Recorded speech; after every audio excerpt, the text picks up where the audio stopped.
casino gambling. To put this into perspective, $600 trillion.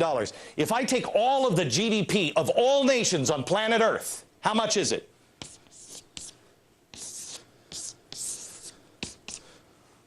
You see a problem?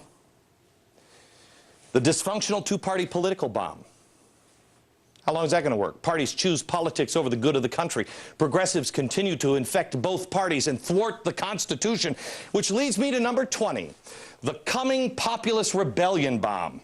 This one I love, because those in the media are going to tell you it's the Tea Parties. Well, let me show you what it really is. It's Van Jones. Van Jones is a great example. He's a 9/11 radical truther, a radical communist who set up organizations to defend cop killers. He was in the White House, and now he's going on a speaking tour with a senator from New York, and then he's going over to Columbia University to speak to the students.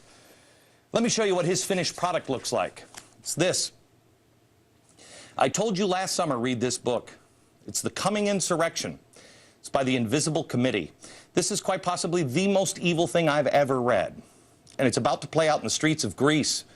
It's been played out in France. The story, it's written by 12 people. Some of them are in jail now over in Europe. They're actual communists. They've been masquerading as democratic socialists. Oh, we're not Marxists, we're not communists, we're like you. And they got into bed with their politicians, their version of Nancy Pelosi, and they were backing those people. And according to the book, they realize those people aren't serious. Just like Van Jones and the left is starting to figure out that Barack Obama, they're starting to say, wait a minute, is this guy serious? Is he going to do it? We had an unspoken understanding. He's going to bring us the socialist utopia. Well, this is their manifest. And the message is, everyone in government has been lying to you. And that's why they call for the coming insurrection. This is evil stuff. These are the things that will free the worker. In it, one chapter on how to destroy the family. On Friday, I'm going to spend a full hour on Europe, because everything that's happening over there is going to play out over here if we're not careful. You have to know the truth of the coming insurrection. By the way, this is the first English translation of it. I told you to find it last summer. It was hard to find. You know, back east, it was hard to find, you know, this summer. Not hard to find today. We checked at the bookstores. Stanford, Berkeley. We got this at UCLA. I think Meghan McCain said it best when she the other day said she was I'm like a progressive Republican. And then she followed and she said this. And I'm sorry, revolutions start with young people, not with 65-year-old people talking about literacy tests and people who can't say the word vote in English. Like, she's right, like revolutions start with like young people, like I think, like Lenin used to call them like useful idiots. More on this on Friday. Next, I'm going to explain why it's impossible to spend our way out of debt. And maybe somebody in Washington will listen, but I'm going to show you what the consequences of not spending our way out of debt are. You decide. Next. I know people watch this program and they disagree with me, and that's fine. We should have disagreements in America. They'll tell you that what I've said in the last couple of years, which is stop spending, cut taxes, get out of debt. I was saying it during the Bush administration. They'll tell you in this situation it's a recipe for disaster.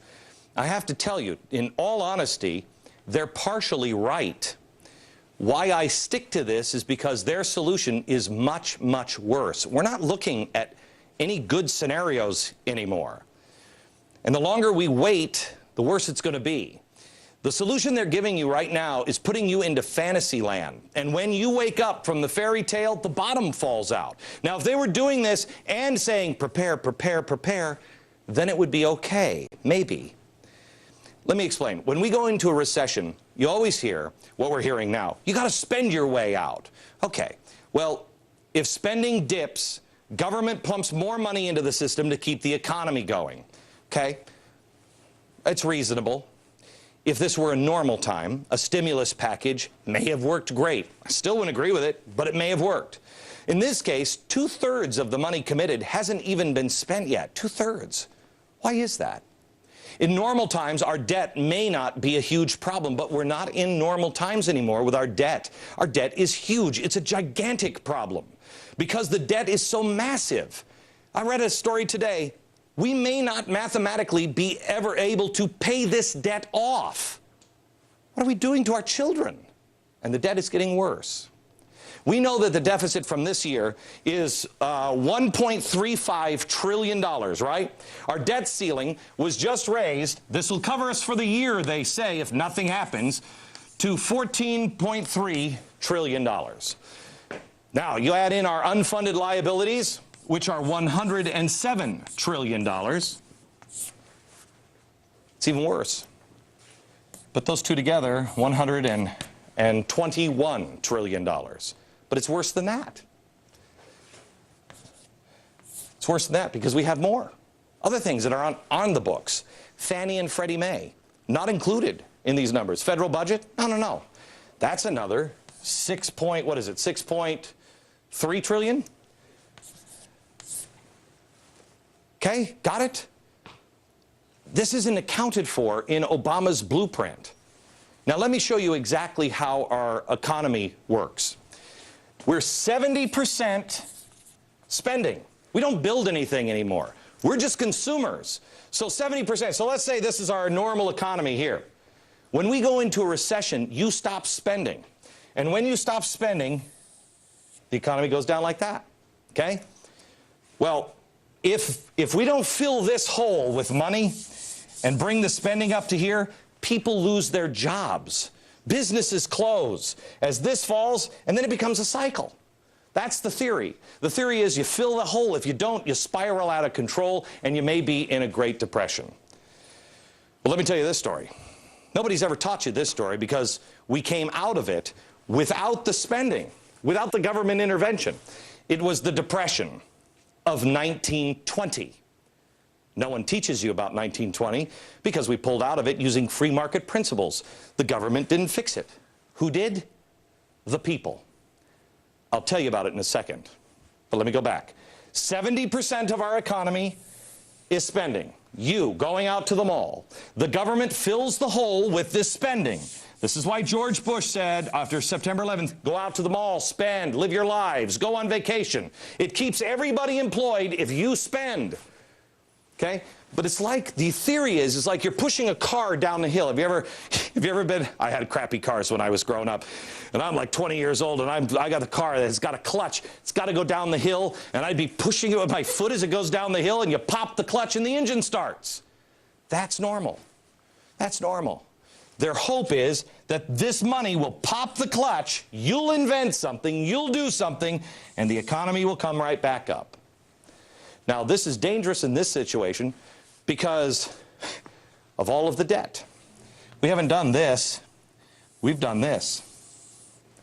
It's a much deeper hole.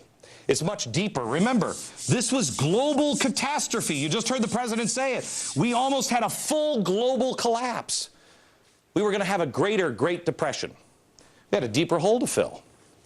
This time, that's a problem because we have all of this.